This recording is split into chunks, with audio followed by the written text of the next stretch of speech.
Bonjour à tous, heureux de vous retrouver sur Paris Turf TV pour votre quotidienne reçue 5 sur 5, l'émission du Quintet Plus et du 5-5. Pour m'accompagner aujourd'hui, vous avez l'habitude de le voir en général plutôt à côté de Lucie que moi, enfin bon, il faut bien le changer. Damien Bazerque, bonjour Damien. Bonjour Philippe, bonjour à tous.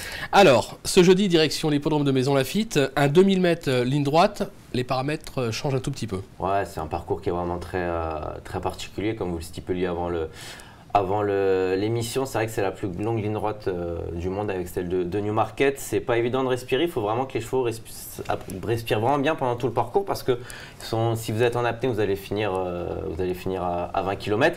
Et pour des 3 ans, c'est pas toujours évident. Donc certains chevaux auront très certainement des excuses. Et je pense que pour les 3 ans, l'an dernier, c'était les chevaux âgés de 4 ans et plus. Les années d'avant aussi. Là, pour 3 ans, on peut avoir des surprises parce que vraiment, il faut bien respirer sur ce parcours. Bon, on l'aura compris, c'est une course ouverte. Bah, justement, on parlait des chevaux. On va écouter votre sélection, Damien. D'accord. Alors en tête, je place le numéro 9, Subprime. Ensuite, le numéro 6, Naludia. Le 10, Tatooine. Le 8, No Quarter. Le numéro 1, le Scribe. Le 2, Primus Incitatus. Le numéro 4, peut-être. Et enfin, le numéro 14, Zambézan en 8e position. Ok.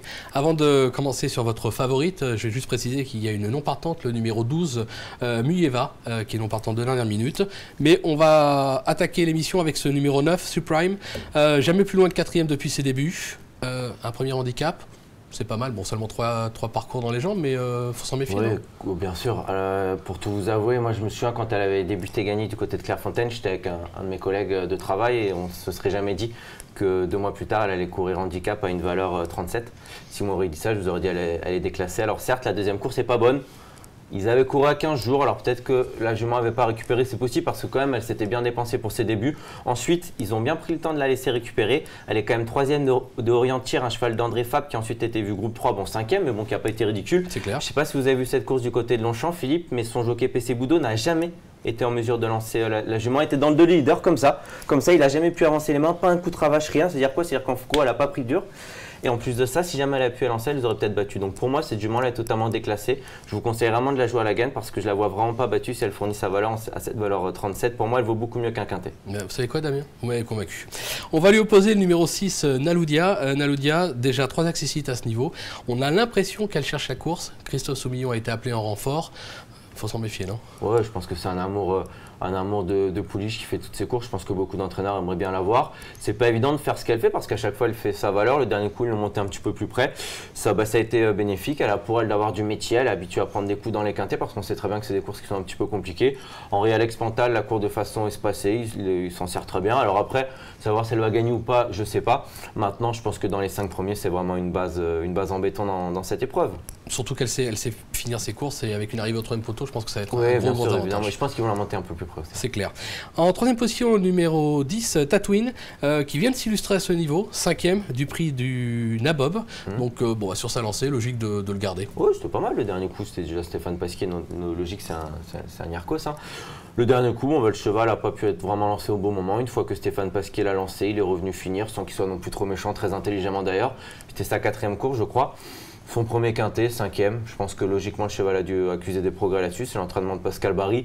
Il est vraiment très logique ici à l'issue d'un parcours dans le dos des leaders de lui voir encore une très bonne chance avec de nouveau Stéphane Pasquier en selle. Ok, on l'a compris, on va s'en méfier. En 4e position, le numéro 8, No Carter. 3 courses, 3 3e places. Par contre, jamais plus loin que 1600 mètres. C'est un test? No Quarter. No Quarter. Il me reprend sur ma prononciation. Moi, attendez, mais je suis bilingue, moi, vous plaisantez ou quoi? Je vous écoute, Damien. C'est un cheval qui a un profil que je trouve très intéressant. Déjà, il avait débuté l'an dernier, donc à l'âge de 2 ans. Les 2 fois, Xavier Nakadji s'était évertué vraiment à lui apprendre le métier, comme on dit, parce que le cheval, les 2 fois, était venu de l'arrière du peloton finir ses courses dans une action significative. Le dernier coup, le cheval est revenu en piste du côté de Clairefontaine. J'ai bien aimé son comportement. Là encore, on n'a pas été méchant avec. Le cheval, c'est un cheval un peu fluet, mais qui a une belle action, je trouve. Et l'action pour finir, on voyait qu'il s'encourageait. On voyait qu'il manquait un petit peu de travail. Maintenant, il a dû bien encaisser sa course. Il a très certainement dû progresser là-dessus. Et l'allongement de la distance, ça me fait réellement pas peur parce que l'action pour finir laisse présager, d'après moi, qu'il va faire 2000 mètres. Et surtout, on peut quand même faire confiance à Xavier Nakadji. S'il le met sur 2000 mètres, c'est peut-être parce qu'il s'est dit, bon, les coups d'avance, c'était un petit peu trop court. Donc, je lui fais confiance. Et puis, bon, 2000 mètres ligne droite, c'est pas non plus c'est peut-être un petit peu moins le bout du monde pour les chevaux. Écoutez, une fois de plus, on va vous faire confiance. On va conclure cette sélection par l'As Scribe. A gagné un 5-5 cet été, c'était à Clairefontaine. Maintenant, bon, il se retrouve un petit peu chargé, mais ça vous fait pas peur? C'est le Scribe, Philippe.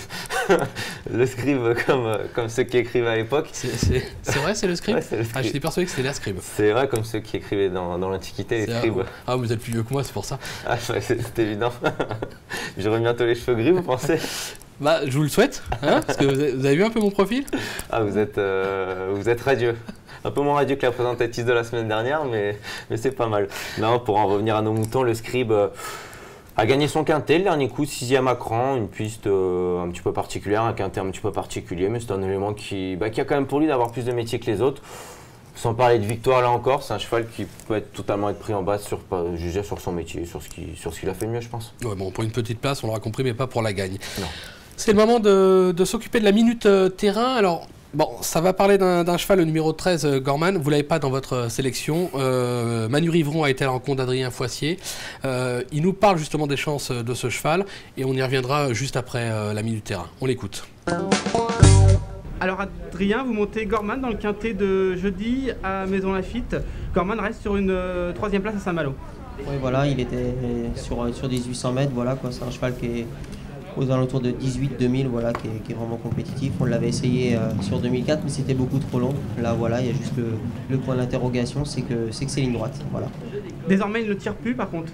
Non, il se détend au fur et à mesure des courses, voilà, il devient un petit peu mature. Voilà, maintenant, faut voir comment il va se comporter sur la ligne droite de Maison Lafitte. Ouais, ça vous inquiète un peu quand même, cette ligne droite. C'est un point d'interrogation. Ouais, c'est vrai que c'est une première, quoi. Voilà. L'avant-dernière fois, c'était un quintet, lors de son premier quintet, c'était une bonne 5e place, à un poids en plus qui était plus compliqué. Oui, voilà, on sortait de 2004, donc du coup on a dit allez, on va le monter un petit peu off. Mais le cheval avait tracé une belle ligne droite, il était venu prendre la 5e place courageusement. Non, c'est un cheval qui nous a montré qu'il avait la pointure à ce niveau. Il faudra monter de la même façon? Oui, c'est un cheval qu'on va monter off. Ligne droite, on va peut-être se retrouver un petit peu moins loin, il y aura peut-être un petit peu plus d'épaisseur. Voilà, en espérant qu'il se comporte bien et qu'il donne le meilleur de lui-même. Voilà, confiance mitigée. Bon, vous ne l'avez pas retenu, c'est un regret? Au regret, non, parce que je pense que c'est une course, il faut faire des choix, c'est des 3 ans encore une fois.